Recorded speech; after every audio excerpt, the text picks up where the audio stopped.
how do you think these practices get streamlined? Because as you are telling me more about how design is restricted or how strictly design is followed in the UK, India has got variety of climates around its geography. So how do you think these climate-based design can be standardized or streamlined? What do you think about that? Streamlining the standardization based on the state, it's not as hard as we think. So for example, I told you we have different cities over here, and each and every city has its own city council, and based on the city you are from, each city council provides you with design rules and regulations for residences within that place. We can have something similar based on states, because all our state governments are different. They could actually provide a standard. So for example, in Kerala we have standard for buildings. We call it KMBR. So that's based on Kerala municipality and all that. If we have that, we already have a structure in existence. It's just all we need to do is actually put forward this agenda that you need to make the buildings much more climate oriented. That's all we need to do. It's not that big of a deal. Every state has its own climate, and you can actually make norms within their building rules or building codes from that state and make sure they follow that kind of design. It doesn't even have to be as strict as what we have in UK. It can be something that, our architects and our designers are good at finding loopholes. So if we actually find a way to put out the, standard, for example, in Kerala, you have rain.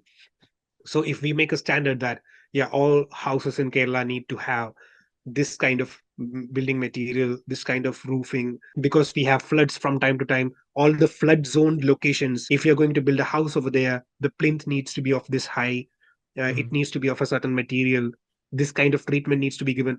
If we actually have that from place to place, it's actually beneficial for the residents of the building. It's a no brainer for us to do that. One thing is sure, the creative freedom would be reduced, but take it as a challenge. Like, who are you designing a building for? We are designing it for the client, the residents of the building. Wouldn't it be better if they are much more safer and it's that much more valuable to them because it sits right with the climate of that place?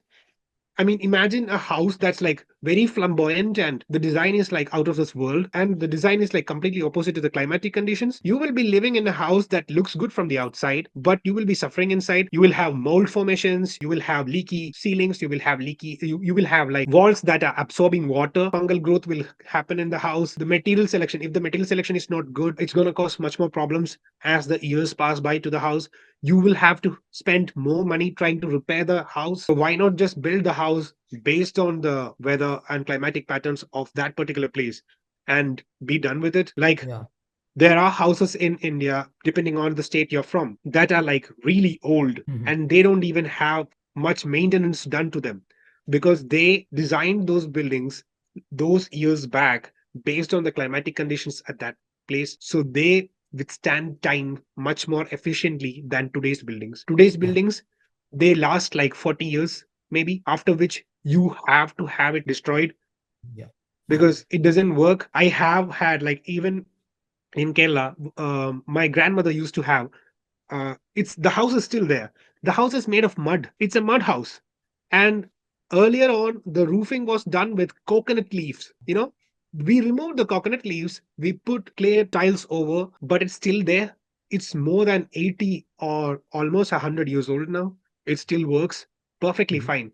So that's what happens when you build a house or a I got. building based on the climatic context. Yeah. So it's much more efficient for the person who is building the house itself. So why not just do it?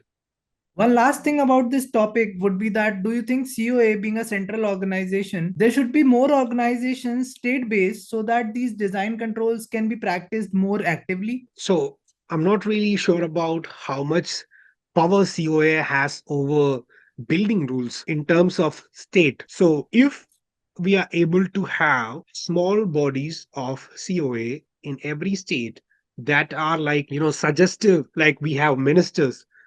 For kings, we had ministers who used to give them ideas on, yeah, this is what we can do. This is the Yeah. best way to approach it. So if we have those bodies, small bodies of architects who are part of COA, who have the power to suggest changes to the building rules of a certain state, then we can actually have a better building rule or building code for a particular state based on their climatic conditions.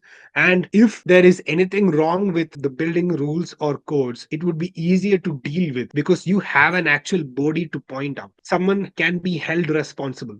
Yeah. Otherwise, if we have something wrong, we don't know who to blame, who to blame, or who to call upon. If it's Yes. COA and COA has small bodies, considering they are the licensing bodies for architects in India, they should be responsible for that. It's actually a lot of power that you give to COA if you have them as a body suggesting rules and regulations or policies for state-wise building rules. Yeah.